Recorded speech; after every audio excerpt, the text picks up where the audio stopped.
าถ้าเกิดว่าตัวเองยังไม่แน่ใจว่าตัวเองอุปสมบทมาสมบูรณ์ไหมทีนี้การลงปฏิโมกข์มันต้องอยู่ในหัตถบาทถ้าเกิดว่าคนที่เข้าไปแล้วยังไม่แน่ใจว่าตัวเองสมบูรณ์หรือไม่สมบูรณ์เนี่ยถ้าเกิดมาทราบทีหลังว่าไม่สมบูรณ์เนี่ยการลงปฏิโมกข์ครั้งนั้นน่ะถือเป็นโมฆะไหมเพราะมันเป็นอนุสัมบันเข้าไปในหัตถบาท Well, if a bhikkhuni is not sure about her ordination, whether it's valid or not, so in order to participate in Patimokkha, she doesn't want to get in the arm reach of the bhikkhuni. Does it make it invalid for the rest of the bhikkhuni? No, it's okay. No problem. Yeah? If you are in arm's reach or outside of arm's reach, the best thing to do is to find out whether your ordination is valid or not. Yeah? Just to investigate that carefully and actually find out. This is the most important thing. Otherwise, you always have doubts. And if you find out that it's not valid, then you can take ordination again. And if you find out it's valid, then you can breathe easily. Yeah? Relax. But if you do go to the Patimokkha ceremony, even if you are not bhikkhuni, there is no problem. Yeah, as long as there is enough other bhikkhunis for the Uposatha ceremony, as long as there is 4 bhikkhunis there, even if you are there, no problem. Just even if you're within Hattapasa, there is no problem there. Remember that the idea of Hattapasa means that all the bhikkhunis should be sitting next to each other. So if you have doubts, you can be like the last bhikkhuni, so you don't break the Hattapasa. Yeah. ท่านบอกว่าสำคัญที่สุดก็คือเราไปตรวจสอบว่าการบวชของเราถูกต้องหรือไม่อย่างนั้นเราก็จะสงสัยอยู่นั่นแหละว่าเราใช่ภิกษุณีจริงหรือเปล่าอะไรแบบนี้คืออันดับแรกเราควรที่จะหาคำตอบให้ชัดเจนว่าเราบวชมาถูกต้องหรือเปล่าแต่ถ้าบอกว่าก็ถึงเราไม่ได้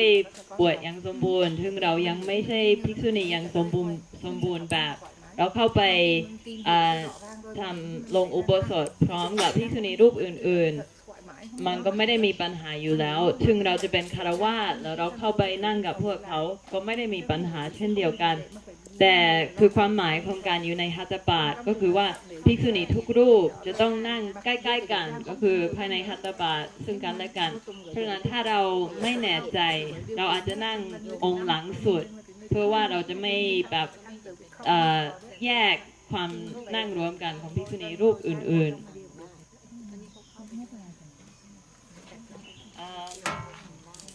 What causes a monk or nun to do an offence, and how to determine this is serious or minor offence,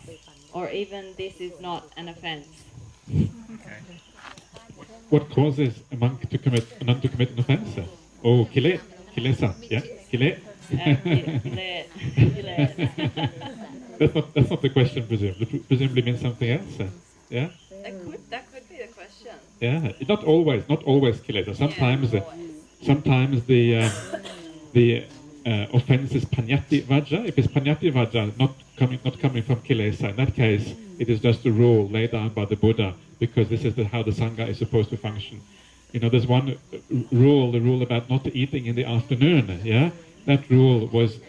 because an arahant was eating in the afternoon. That was why it started out. This was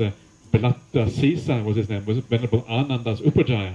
And he was, instead of going arms around every day, he thought, oh, what's the point of going arms around every day? Too much work. So I will just keep the rice, dry the rice out, keep it overnight, and next morning I will then kind of eat it next morning. Sorry, not eating in the afternoon, I mean storing food is what I'm talking about, yeah. And then the next day he would just take the rice out and he would eat it the next day, yeah. This was according to the Vinaya. He was an arahant at that time, and still he was able to break the rules. So that is not Loka Vajra, it's not the default offense, it's an offense because it has been an offense by convention, if you like, Panyati Vajra. So there are many reasons why these things are offenses, but in the end, it's basically whatever is laid down by the Buddha is what is considered an offense. ท่านบอกว่าก็โดยส่วนใหญ่ก็จะเป็นกิเลสที่ทำให้อาบัติแต่ว่ามีบางกรณีที่เรียกว่าปัญญติวัชชะซึ่งก็คือกรณีที่เป็นข้อบัญญัติที่พระพุทธเจ้าตรัสไว้แต่แบบมันไม่ได้แปลว่า มาทำด้วยกิเลสอย่างกรณีของทำไมภิกษุภิกษุณีไม่ควรที่จะเก็บอาหารในข้ามคืนแล้วก็เรื่องที่มาของสิกขาบทนี้ก็คือมีพระอรหันต์รูปหนึ่งซึ่งเป็นอุปชาของพระอานนท์แล้วก็ท่านก็รู้สึกว่าออกไปบิณฑบาตทุกวันมันลำบากฉันก็จะเก็บข้าวแล้วก็ตากแห้งแล้วก็ฉันก็มากินในวันรุ่งขึ้นก็ได้จะได้ไม่ต้องยุ่งยากออกบิณฑบาตทุกวันแล้วก็คือท่านเป็นพระอรหันต์เพราะฉะนั้นท่านก็ไม่ได้มีกิเลสในการกระทำแบบนี้แต่ว่าพระพุทธเจ้าบอกว่าอันนี้ก็ไม่ใช่วิถีของนักบวชก็เลยบัญญัติว่าไม่ควรที่จะเก็บอาหารข้ามคืนแต่ว่ามันเป็นคืออาบัติที่ไม่ได้ทำด้วยกิเลสนั่นแหละ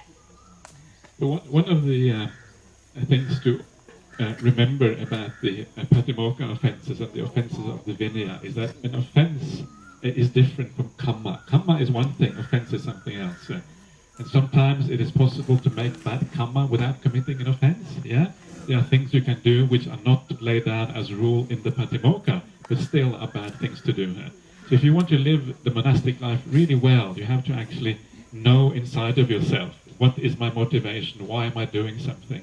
And if you know your motivation, you know that you're coming from kindness and compassion and care and wisdom and these kind of things, then you'll never make any bad karma. You're always making good karma. If you still fall into an offense, then it's not a big deal. It's just the panyati vaja. It doesn't matter so much. You just confess and then you continue your practice. So in the end, the most important thing is it is important to keep the offenses, but even more important in one way is to make sure that you're always acting from the right motivation. Yeah, the motivation of kindness, of compassion, of renunciation, and these kind of things. And then you will always be practicing in the right way. Yeah. ท่านบอกว่าคือการอาบัติมันต่างจากการสร้างกรรมคือบางครั้งเราอาจจะไม่ได้อาบัติอะไรทั้งสิ้นตามปฏิโมกข์แต่ว่าเราสร้างกรรมที่เป็นไปในทางที่ไม่ดีเพราะฉะนั้นถ้าเราอยากจะเป็นนักบวชที่ดีเราอยากให้พรหมจรรย์ของเราเจริญรุ่งเรืองเราก็ต้องมีความชัดเจนในเจตนาที่อยู่ภายในจิตของเราคือเราต้องกระทำอะไรก็คือทำด้วยความเมตตาความกรุณาปัญญาจาคะคือทำด้วยคุณธรรมพวกนี้แล้วก็ถ้าเรารู้แก่ใจว่าทุกสิ่งที่เราทำไปก็คือทำไปด้วยคุณธรรม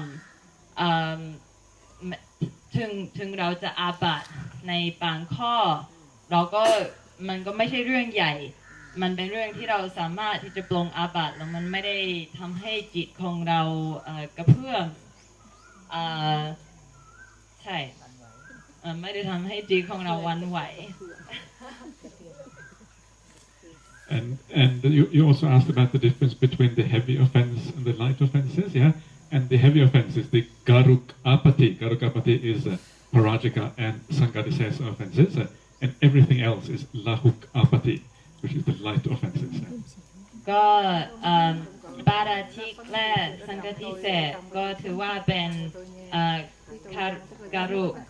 อาบัติหนักคารุอาบัติแล้วก็อาบัตินอกนั้นทั้งหมดก็เป็นอาบัติเบาละหุกคาบัติละกุดคันเตแล้วก็ท่านนะคะคืออย่างตัวลูกเนี้ยค่ะอุปสมบทในภิกษุสงฆ์ฝ่ายเดียวอย่างนี้ถือว่าเป็นพระภิกษุณีโดยสมบูรณ์หรือเปล่าคะแล้วสามารถเข้าร่วมสังฆกรรมกับผู้ที่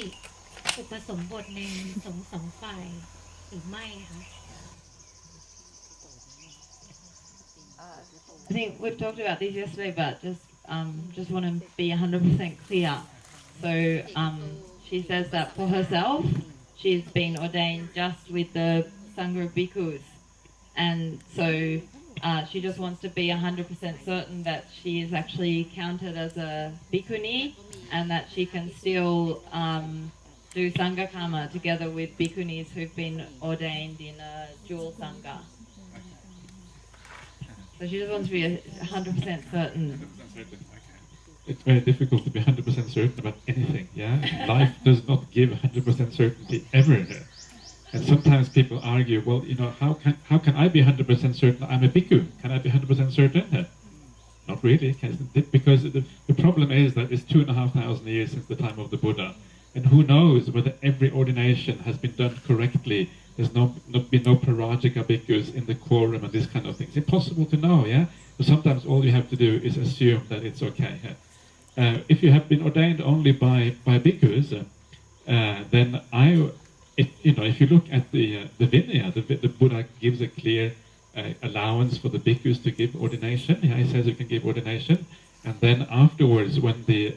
is enough bhikkhunis, then it seems to go back to dual ordination again. But it doesn't say anywhere that it is illegal for bhikkhus to give ordination for bhikkhunis.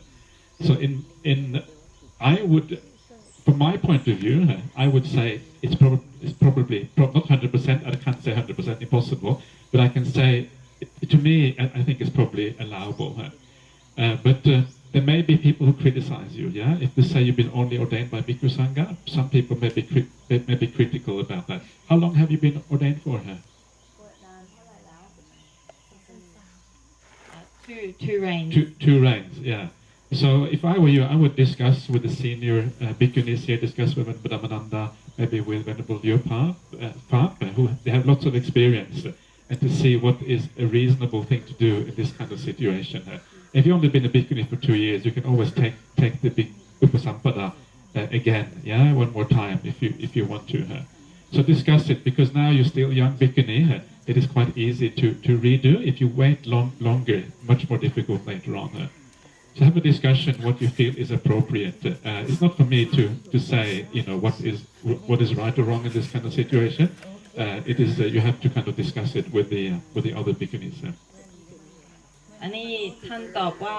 เป็นไปไม่ได้ที่จะแน่ใจ 100% สักอย่างในโลกนี้ อย่างแม้แต่คนที่บวชเป็นพระภิกษุคือตั้งแต่พระพุทธเจ้าปรินิพพานแล้วมันผ่านไป 2,500 ปีแล้วใครจะรู้ทุกครั้งที่มีการบวชภิกษุมันไม่มีภิกษุรูปหนึ่งที่เป็นปาราชิกอยู่ในองค์ทรงนั้นคือใครจะรู้มันไม่ได้มีความตายตัวว่าการบวชของเราทุกคนจะสมบูรณ์หรือไม่แต่ว่าในพระวินัยคือพระพุทธเจ้าอนุญาตให้ภิกษุบวชให้ภิกษุณีเราไม่เคยที่จะยกเลิกการอนุญาตนั้นเพราะฉะนั้นคือในความคิดของพระอาจารย์คือท่านน่าจะเป็นภิกษุณีโดยสมบูรณ์แบบแต่ว่าแนะนำให้คุยกับพระภิกษุณีในที่นี่ที่อาวุโสที่สุดแล้วก็ถามความคิดเห็นของท่านเพราะว่าถึงในความคิดของพระอาจารย์เราจะเป็นภิกษุณีที่สมบูรณ์แบบมันอาจจะยังเป็นที่วิพากษ์วิจารณ์ของภิกษุณีรูปอื่นๆเพราะฉะนั้นเราถามพวกท่านว่าท่านเห็นสมควรที่จะทำยังไงต่อคือให้เราบวชอีกครั้งหนึ่งในสงฆ์สองฝ่ายหรือว่าให้เราอยู่ต่อแบบนี้เพราะว่าในขณะนี้ท่านเป็นภิกษุณีแค่2 พรรษาคือถ้ามาบวชใหม่ณตอนนี้มันไม่ใช่เรื่องใหญ่มันก็เสียไป2 พรรษาเองมันไม่ใช่เรื่องลำบากแต่คือท่านบอกว่ามันไม่ใช่หน้าที่ของท่านที่จะมาตัดสินใจแทนพวกเราเป็นเรื่องที่เราต้องตัดสินใจกันเองภายในภิกษุณีสงฆ์เพราะฉะนั้นก็นิมนต์ไปคุยกับหลวงแม่ธรรมนันทาหรือว่าหลวงพี่เดี๋ยวกลับแล้วก็ถามความคิดเห็นของพวกท่าน I would be interested to hear Venerable Dhammananda's point of view actually. This is very interesting because I was Upasampada. I took Upasampada also twice. The first time I was very unhappy because among the bhikkhunis, one of them was not ordained as a samaneri before. So I had that difficulty in my mind that maybe my ordination is not complete because one of the bhikkhunis who was at that ordination did not start properly. So after being bhikkhunis for 2 years, I took another ordination in order to be with the Siam Vangsa. So I myself took Upasampada twice. And I asked whether I lost the first 2 years. They said because I did not pronounce that I disrobe. So therefore you can count those 2 years. So in her case, if I would suggest that she take another ordination, I will sponsor her. We have ordination coming this year in December so that she can always be free.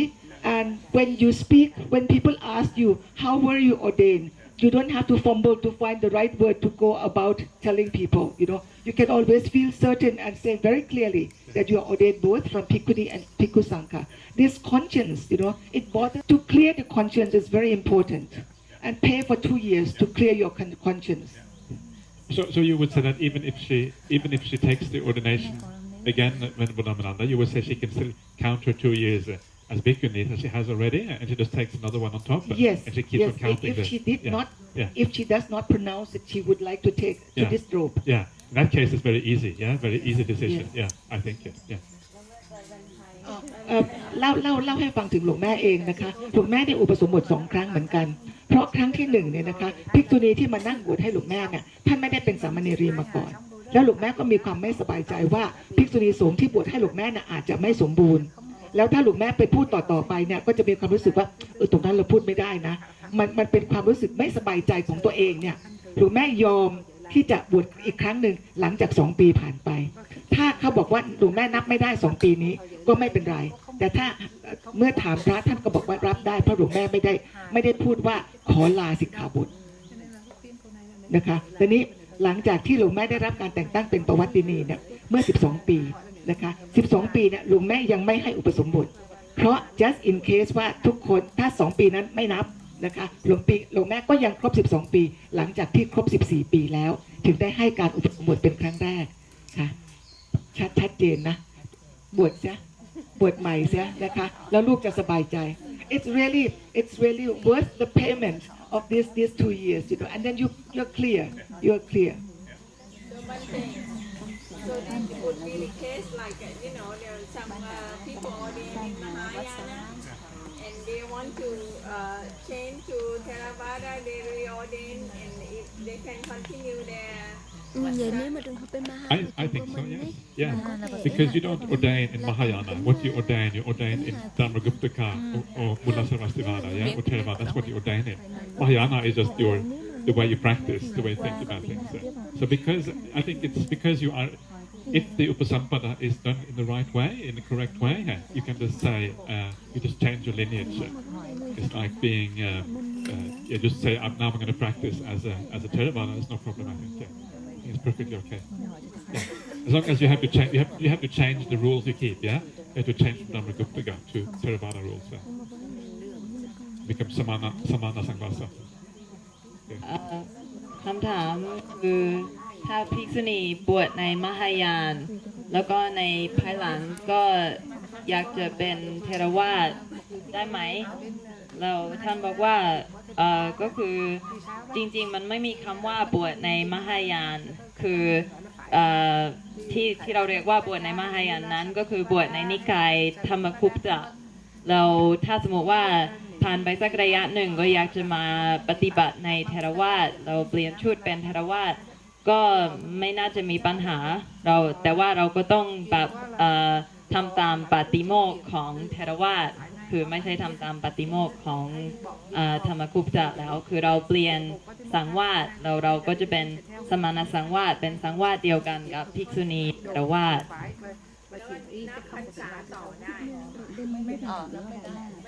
Can you count your reigns like from when you took your ordination in the Dhammagupta?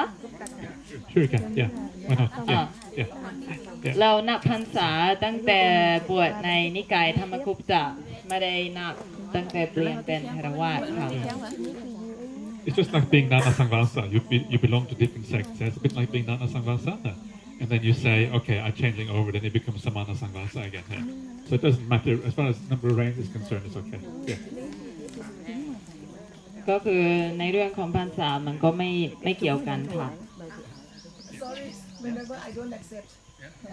I don't accept this. If you're ordained in Dharmakupta,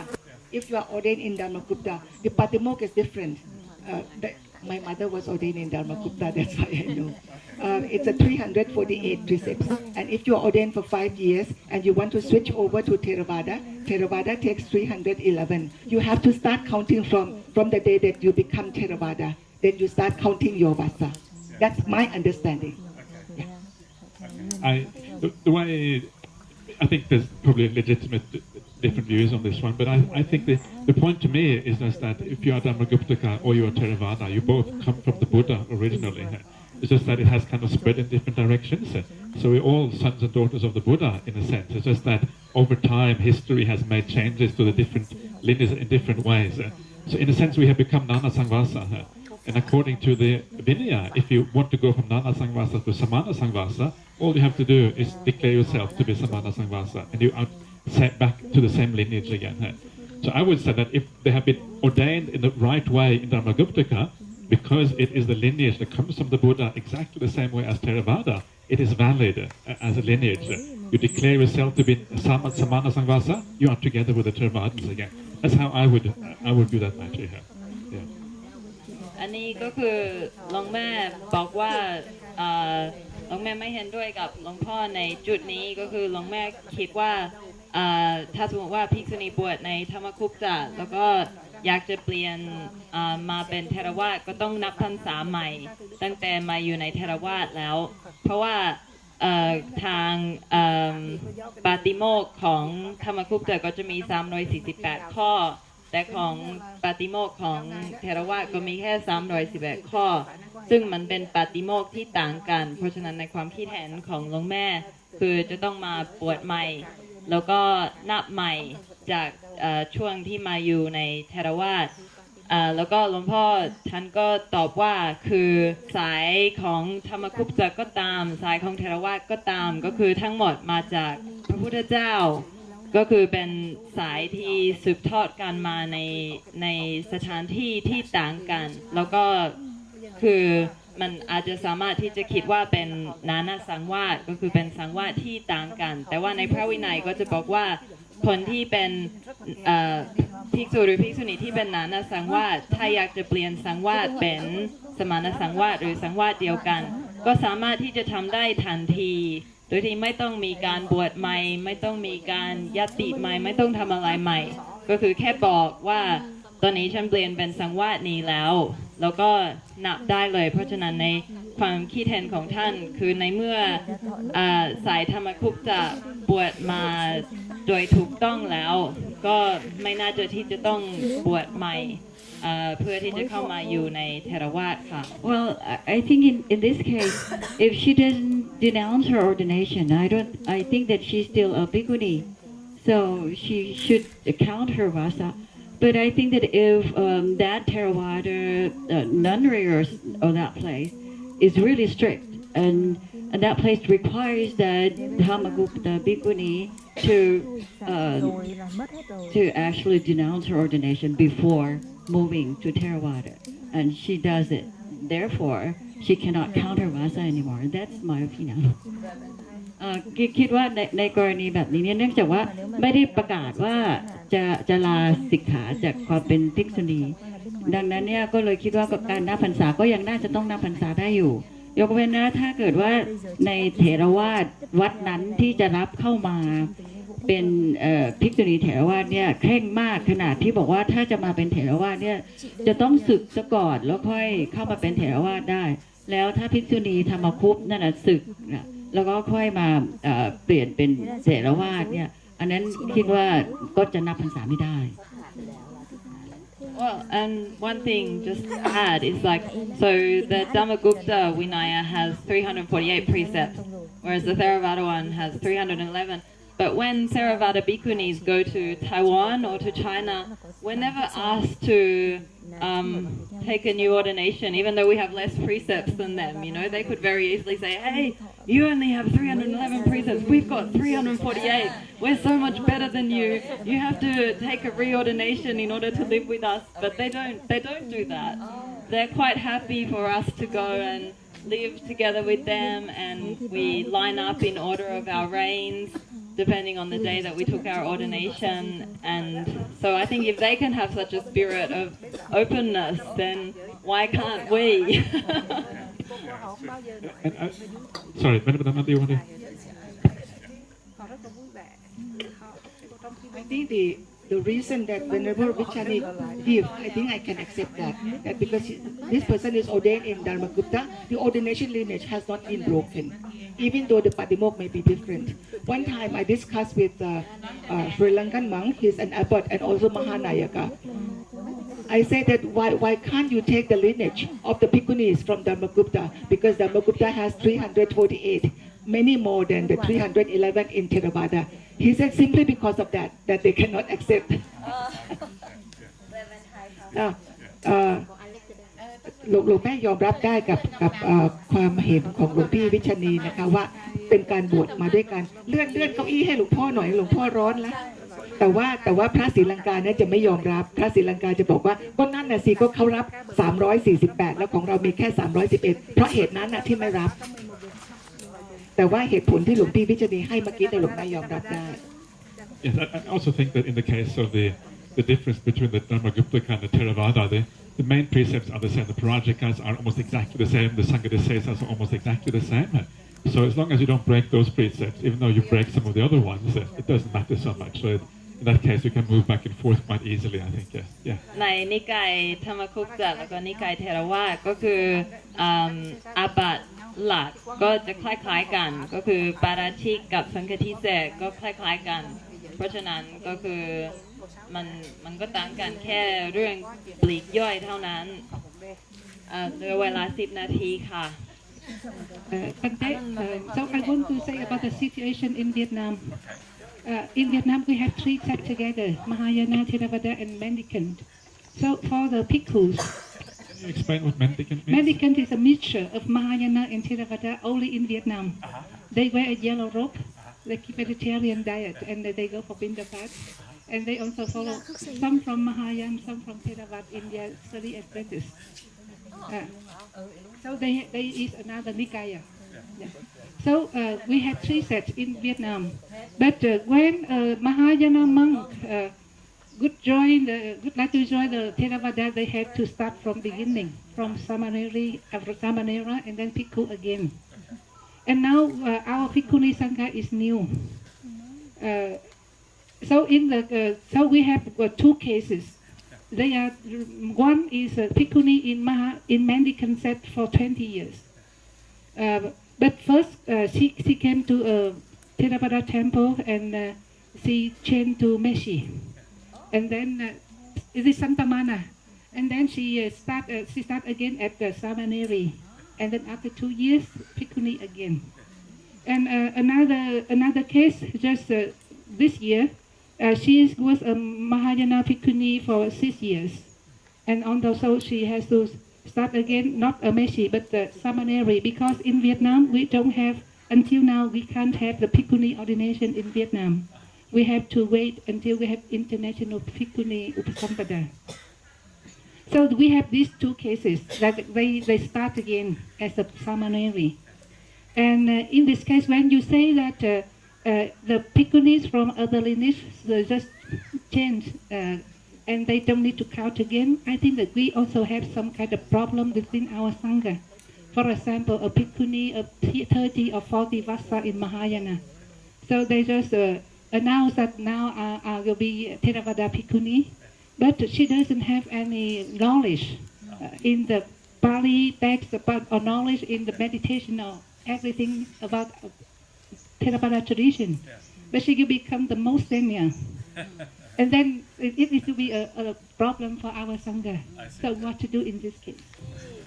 กรณีของในเวียดนามก็คือเขาจะมี3 นิกายก็คือเทรวาสมหายานแล้วก็ที่เรียกว่า Mendicant แล้ว Mendicant มันก็คือเหมือนกับว่าผสมระหว่างเทรวาสและมหายานแล้วในประเทศเวียดนามก็คือถ้าอยากจะเปลี่ยนนิกายก็คือต้องสึกแล้วก็บวชใหม่แล้วก็หลวงพี่เลียวฟับก็ เล่าให้ฟังสองกรณีของภิกษุณีที่กรณีที่หนึ่งก็คือเขาเป็นภิกษุณีในนิกายเมนดิแคนประมาณ20 ปีแล้วก็หลังจากนั้นท่านก็ตัดสินใจว่าอยากจะเปลี่ยนเป็นนิกายเทรวาสท่านก็ต้องสึกออกมาจากนิกายเมนดิแคนแล้วก็ตอนแรกก็ไปเป็นแม่ชีในวัดเทรวาสแล้วก็บวชเป็นสามเณรีแล้วก็บวชเป็นภิกษุณีต่อแล้วก็กรณีที่สองเป็นภิกษุณีมหายานที่เป็นภิกษุณีมา6 ปีแล้วแล้วก็ตัดสินใจอยากจะเปลี่ยนเป็นนิกายเทรวาสก็สึกออกมาแล้วก็บวชเป็นสามเณรีใหม่แล้วกำลังรอโอกาสที่จะบวชภิกษุณีแล้วท่านก็บอกว่าถ้าสมมติว่ากรณีที่เรากำลังคุยกันตอนนี้ก็คือแค่เปลี่ยนนิกายโดยที่ไม่ต้องสึกไม่ต้องบวชใหม่ไม่ต้องทำอะไรทั้งสิ้นมันจะเป็นปัญหาสำหรับพวกท่านเพราะว่าบางครั้งภิกษุณีมหายานก็บวช30-40 พรรษาแล้วก็ถ้าตัดสินใจว่าอยากจะเปลี่ยนเป็นเทรวาสแต่ว่าตัวเองก็ไม่มีความรู้อะไรเลยเกี่ยวกับข้อวัดของเทรวาสหรือว่าเกี่ยวกับการทำสมาธิในทางเทรวาสมันคือเขาจะเป็นภิกษุณีที่อาวุโสมากที่สุดในกลุ่มนั้นแต่เขาไม่มีความรู้เพียงพอที่จะอยู่ในฐานะผู้ใหญ่หรือว่าผู้นำเราในกรณีแบบนั้นควรที่จะทำอย่างไร I don't know if there is any kind of clear answer to these things, but I would suggest in this kind of situation, just because someone is more senior doesn't necessarily mean that they always have to be the first person who teaches or the first person in the line or anything like that. Sometimes you can be the most senior, but you can be like number 2 or number 3 down the line instead. Sometimes we do that at Bodhinyana Monastery. If we get another senior monk who comes who's more senior to Ajahn Brahmali, this happened in the past. Sometimes to avoid problems, we put him in the second spot rather than the first spot in the line, because he's just visiting for a while. And you could do something similar to this Mahayana bhikkhuni. You could say, okay, because you are new to the Theravada tradition, you have to sit in the second spot for 2 years, just like you have the 2 years, according to the Pachitya rule, you have to follow for 2 years. And after 2 years, then we can kind of review the situation to see if you know enough, and then we can decide whether we should change spots or whatever, something like that. But I understand your problem, and I can see why in that kind of situation, it might make sense to kind of have the re-ordination, because there isn't enough knowledge there. But I think it also depends on how seriously they have been taking the precepts before. They would have been Dharmaguptaka precepts, If they have been practicing those precepts well before, it means that their Vinaya is very similar to the Theravada. Because it is so similar, I don't think it should be a big problem. But sometimes the Mahayana, they don't really care so much about the precepts, I heard about in Korea, for example, it is a big variation. Some of the Mahayana monks, they keep the precepts really, really well, and they follow the Dharmaguptaka tradition. Some, they keep the kind of just the Bodhisattva precepts. They don't care about the Hinayana precepts, and so they don't really have the practice. They may have committed Sangha desires, offences, all kind of things, which makes it much more complicated. In that kind of situation, it might be preferable if they reordain. So it depends a little bit on the individual situation, basically. I would argue, and there you are. แต่ท่านบอกว่าเรื่องแบบนี้ก็ยากมากที่จะตัดสินใจว่าจะทำอย่างไรแต่ท่านบอกว่าคือเพียงแค่เป็นคนที่รูปที่อาวุโสที่สุดก็ไม่ได้จำเป็นว่าท่านจะต้องนั่งในอันดับที่1หรือว่าจะต้องเป็นเหมือนกับว่าอยู่ในฐานะอาจารย์หรือว่าผู้นำอย่างในกรณีของภิกษุณีที่เปลี่ยนมาจากนิกายมหายานเราก็อาจจะบอกให้ท่านอยู่ในลำดับที่2หรือ3ช่วงระยะเวลา2 ปีเหมือนที่ในอาบัติปาจิตติของภิกษุณีเป็นช่วงแบบฝึกอบรมแล้วก็ถ้าหลังจาก2 ปีแล้วรู้สึกว่าท่านมีความเข้าใจดีแล้วในหลักปฏิบัติของเทรวาสก็อาจจะให้ท่านกลับไปอยู่ในที่นั่งอันดับ1ก็อาจจะเป็นวิธีหนึ่งที่จะจัดการในเหตุการณ์แบบนี้แต่ท่านก็เข้าใจปัญหาของที่ท่านเลียวฟักพูดว่ามันจะเป็นปัญหาอย่างไร แล้วก็ในบางกรณีก็คือจะให้คนนั้นบวชใหม่ก็อาจจะเป็นสิ่งที่ดีที่สุดก็ได้คือมันแล้วแต่ว่าภิกษุณีรูปนั้นก่อนที่เขาจะมาเปลี่ยนเป็นเทรวาสเขาปฏิบัติตามศีลของนิกายธรรมกุปตะแบบไหนเพราะว่าคือถ้าเขาปฏิบัติดีแบบปฏิบัติเคร่งครัดในศีลของธรรมกุปตะมันก็คล้ายๆกับศีลของเทรวาสอยู่แล้วมันก็ไม่ได้ต่างกันแต่ว่าภิกษุณีมหายานบางรูปก็จะไม่ได้ทำตามศีลเพราะฉะนั้นการปฏิบัติก็จะต่างออกไปอย่างท่านบอกว่าในเกาหลีก็จะมีการรักษาศีลที่แบบค่อนข้างจะมีลำดับความเคร่งที่ต่างกันพอสมควรก็คือจะมีพระภิกษุที่รักษาศีลอย่างเคร่งครัดทุกข้อแล้วก็จะมีภิกษุที่รู้สึกว่าจะทำแค่ทำตามศีลโพธิสัตว์แต่จะไม่ได้ทำตามศีลของหินยานก็คือศีลปาติโมกข์ที่พวกเรานับถือกันเพราะฉะนั้นก็จะมีภิกษุบางรูปที่อาบัติสังฆทิเศษบ้างอาบัติปาราชิกบ้างแล้วก็ถือว่าไม่ได้เป็นเรื่องใหญ่เพราะว่าท่านไม่ได้ให้ความสำคัญกับศีลปาติโมกข์อยู่แล้วเพราะฉะนั้นมันอาจจะเป็นสถานการณ์ที่ต้องตัดสินใจเป็นกรณีไปแล้วก็ดูความรู้ความเข้าใจของคนนั้นด้วย So the network of Asian Theravada Bhikkhuni was started in Kuala Lumpur, Malaysia. It was at an inauguration ceremony of Gautami Vihara, where we were invited. Venerable Thamananda, Venerable Santini, Venerable Tichita from Sri Lanka, Venerable Sumangala from Malaysia, and myself. So at that time we had 5 countries. So we sat together and we discussed how we can develop the Theravada Bhikkhuni Sangha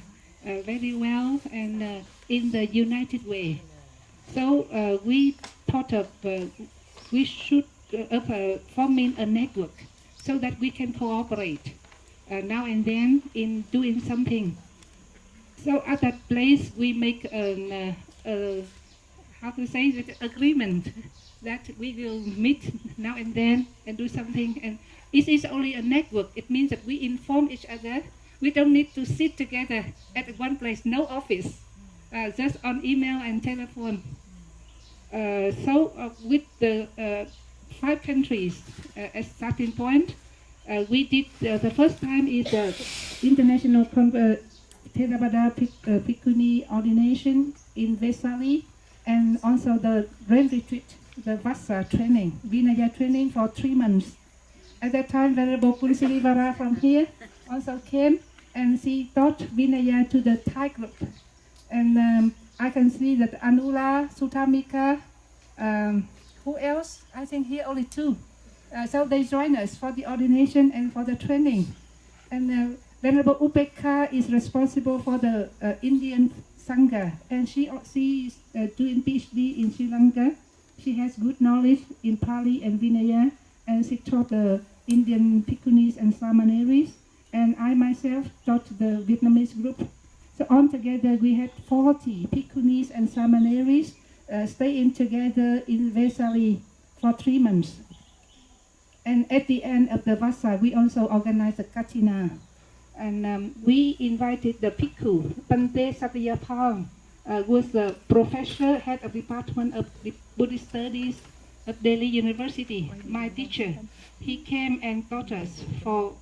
2 weeks. And then Dr. Venerable Chalong, the abbot of the Wat Thai Vesali, also came every Sunday to teach us. So we were supported by the Bhikkhu Sangha. The Upachaya of the ordination is Venerable Sayadaw U Nyaninda. He's the most senior big Burmese monk in India, more than 40 Vassa at the time, and he accepted to be the Upachaya, and he brought 5 Burmese monks to come at Kamavacharya. So after that, we organized the ordination in Indonesia and in Koyor and in Sri Lanka at a Sakatita Training Center. And as Venerable Thamananda mentioned this morning, we also organized the international conference. So I think that until now we only did two things, ordination and training and conference, three things. But not many local bhikkhunis participate in our international network. I think that due to lack of information and due to language limit, because sometimes most of the time we speak English and not enough time for translation. So we encourage the Sangha member to learn English and to active and more active in our activities to come together and to do more training and cooperation so that our Bhikkhuni Sangha can develop steadily and firmly. And I think that this Vinaya course is also a very good contribution in our network. And then I would like to take this opportunity to thank Venerable Dhammapichani for organizing this course. You did a very good job. You could invite our teacher to come here, and he's really a good trainer. We had really good time and learned so many things from our teacher. And I also would like to thank Venerable Suttamika, Venerable Sutira, and Bhikkhuni Samanta and other staff members. I know that to organize this course, you had to do a lot to prepare for the accommodation and food arrangement, and also arrangement for picking up people from here to airport to here and then here to airport. So many things to prepare. And here we did have a good time. We can sit together, and we can talk and discuss together under the instruction of our teacher. And we also come to solve some problems within our Sangha. And I hope that in the future, we will have more courses like this, not only in Thailand or in Ban Rai, but any of you here, you can do it in your temple, in your center, and you remember to inform us. We will surely try to arrange to come again, because it is a very great benefit for us in our study and in our practice. So we hope that with this kind of activity, we can strengthen our Bhikkhuni Sangha. And I hope that this will happen again and again, more often. So for the thanking to the teacher, I would like to give this opportunity to our main organizer, Venerable Dhammapichani, on behalf of us, to say thank you to the teacher. นี่ก็คือสรุปว่าหลวงพี่เลียวฟ้าแล้วก็หลวงแม่ธรรมนันทแล้วก็ภิกษุณีอีก3รูปก็คือเจอกันที่ควาลาลุมพูร์ในมาเลเซียแล้วก็ตั้งสมาคมภิกษุณีเครือข่ายภิกษุณีเอเชียก็เป็นสำหรับการที่จะแบบประสานงานร่วมกันระหว่างภิกษุณีเทรวาสในเอเชียประมาณนั้นแล้วก็เขาได้ทำ3กิจกรรมขึ้นมาตั้งแต่ตั้งเน็ตเวิร์กขึ้นมาเน็ตเวิร์กว่าไงนะเครือข่ายตั้งเน็ตเวิร์กเครือข่ายขึ้นมาก็คืออันหนึ่งก็คือการบวชการอุปสมบทภิกษุณีใน3ที่ในอินโดนีเซียเกาะยอแล้วก็สำนักสักยธิดาที่ศรีลังกาแล้วก็เวสาลีด้วยแล้วก็การฝึกอบรมภิกษุณีที่เวสาลีเป็นช่วงเวลา3 เดือนแล้วก็ท่านบอกว่าใน3 เดือนนั้นที่ฝึกกันที่เวสาลีก็มีท่านสุธรรมิกาแล้วก็ท่านอนุลาที่อยู่ที่นี่ที่ไปอบรมด้วยกันแล้วก็มีประมาณ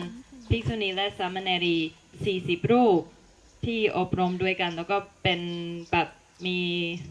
มีการช่วยเหลือจากพระภิกษุที่อยู่ในโซนนั้นในที่นั้นแล้วก็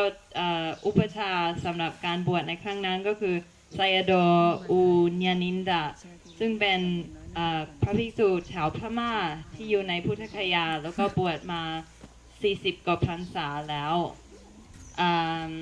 แล้วก็นอกนั้นก็คือมีการจัดประชุมที่หลวงแม่เล่าให้ฟังตอนเช้าแล้วก็คือหลวงพี่บอกว่าคือการตั้งเครือข่ายนี้ก็จะมีปัญหาว่าไม่ค่อยมีภิกษุณีในระดับท้องถิ่นที่มาเป็นสมาชิกของเครือข่ายนี้เราอาจจะเป็นเพราะว่ามีปัญหาเรื่องการสื่อสารคือเขาจะใช้ภาษาอังกฤษกันเป็นหลักซึ่งภิกษุณีในท้องถิ่นก็บางครั้งก็ไม่มีความรู้ในภาษาอังกฤษมากพอที่จะมาสื่อสารกันใช้ภาษาอังกฤษเป็นหลักเพราะฉะนั้นท่านก็ให้กำลังใจกับทุกรูปที่จะไปศึกษาภาษาอังกฤษซึ่งเป็นภาษาที่สำคัญสำหรับการสื่อสารในระดับนานาชาติแล้วก็ท่านก็ยังบอกว่าคือการที่เราได้มารวมกันที่นี่มาศึกษาพระวินัยก็เป็นสิ่งที่ดีสำหรับเครือข่ายของภิกษุณีเอเชียแล้วก็ขอบคุณหลวงพี่ธรรมวิชานีซึ่งเป็นคนจัดตั้งการสอนในครั้งนี้แล้วก็ขอบคุณทุกท่านที่มีส่วนร่วมในการช่วยจัดดูแลจัดการก็มีหลวงพี่สุธีราหลวงพี่สุธรรมิกาแล้วก็หลวงพี่แซมคือมันเป็นงานเยอะมากงานของการจัดที่อยู่แล้วก็ไปรับคนนี้คนนั้นมาจากที่ต่างๆแล้วก็เราอยู่ที่นี่เราก็บันเทิงกันในเรื่องของธรรมะในเรื่องของการเรียนก็เป็นความอยู่ด้วยกันที่มีความเราขอบคุณพระอาจารย์ด้วยที่ได้มาให้ความรู้กับพวกเราแล้วก็หวังว่าในอนาคตเราจะได้มีการประชุมกันแบบนี้ในครั้งต่อไปก็อาจจะไม่ได้เป็นในเมืองไทยหรือว่าอาจจะไม่ได้เป็นที่บ้านไร่แต่ใครๆก็ตามที่ประสงค์จะจัดประชุมสำหรับการศึกษาในครั้งต่อไปคือสำหรับทางหลวงพี่เลือกครับท่านก็บอกว่าท่านก็จะพยายามที่จะไปแต่ต้องบอกให้ทราบต้องแจ้งให้พวกเราทราบแล้วก็จะพยายามไปทำกิจกรรมร่วมกันค่ะ I just want to say it's a great honor for me to be here because when we decided to do bhikkhuni ordination in Perth in 2009, part of that is not just to do the ordination but also to help support the bhikkhuni Sangha when it is necessary. Yeah, to not just kind of do a one-off thing but actually give continuous help to make sure that it is established properly. Otherwise, I don't think you're doing your job properly. So for that reason, I'm actually very happy to be here. Of course, it's great that you are happy about it as well. But for me, it's enough just to feel that I'm doing what I consider my duty to be here on this particular occasion. And one of the things that always I find very touching when I travel around the world and I meet bhikkhunis here and there is the high quality of the bhikkhuni Sangha I meet almost everywhere. People who are really sincere about the practice, who are interested in meditation, interested in developing the mind according to Dhamma teachings, people who are often very intelligent, well-educated, but the most important thing is that they have the integrity and the interest in practicing the teaching of the Buddha correctly. And what a wonderful thing that is, because this is not always the case for the Bhikkhu Sangha. Often the Bhikkhu Sangha can be quite, there are some good Bhikkhus of course, but not always. And I think generally speaking, at least for now, the Bhikkhuni Sangha is easily many levels above the Bhikkhu Sangha. And this is a wonderful thing. So if you continue practicing in this way, you will become, as it said in that sutta, you will become a shining example for Buddhism in the world. And you will add to Buddhism, and you will add something which will increase the power of Buddhism, have more people around the world be inspired and be confident about this path. And if that becomes what you end up doing as bhikkhunis, in addition to, of course, achieving the results of the path for yourself, and what a wonderful thing that is for the world to have that bhikkhuni Sangha there. And this is exactly what the Buddha meant when he said that the bhikkhuni Sangha, without the bhikkhuni Sangha, Buddhism is not really complete. When we have the bhikkhuni Sangha as well, then we have much more of a completion of these teachings, and we are kind of giving the opportunity for everyone to practice these teachings to the highest ability. So that is all I wanted to say. It's been very delightful for me to be here. It's a very beautiful place, and I wish you all your very best in your practice, and perhaps we will meet again one day down the line. Thank you very much. ท่านบอกว่าเป็นเกียรติอย่างยิ่งที่ได้มาแบ่งปันความรู้กับพวกเราแล้วก็คือตั้งแต่ที่วัดที่เพิร์ธในปี 2009 ได้จากการบวชภิกษุณีก็คือตั้งแต่ตอนนั้นก็คือทางพระภิกษุสงฆ์